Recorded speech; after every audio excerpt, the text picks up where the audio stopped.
So hey guys কি খবৰ আশা কৰিছোঁ সকলোৱে ভাল নতুন এটা ভিডিঅ'লৈ আপোনালোক সকলোকে স্বাগতম জনাইছোঁ। আজি এই ভিডিঅ'টোৰ যোগেদি মই লৈ আহিছোঁ আপোনালোকলৈ এটা ভাল খবৰ। বেহাবে আউটপোষ্টৰ কুমকুমৰ বিয়া। খবৰটো শুনি আপোনালোকৰ কেনেকুৱা লাগিছে কমেণ্ট ছেকশ্যনত আপোনালোকৰ মন্তব্যসমূহ দাঙি ধৰিব পাৰে। এতিয়া আপোনালোকৰ মনত প্ৰশ্ন উঠিছে দৰাজন কোন হয়, সকলোখিনি কথা জনাম আজি এই ভিডিঅ'টোৰ যোগেদি। সম্পূৰ্ণকৈ ভিডিঅ'টো চাই থাকিব।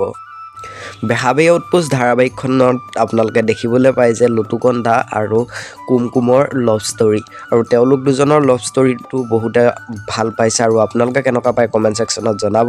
কিন্তু বাস্তৱ জীৱনত কুমকুমৰ দৰাজনৰ নামটো হৈছে ৰোহন, আৰু স্ক্ৰীণত ফটো আহি আছে আপোনালোকে চাই লওক।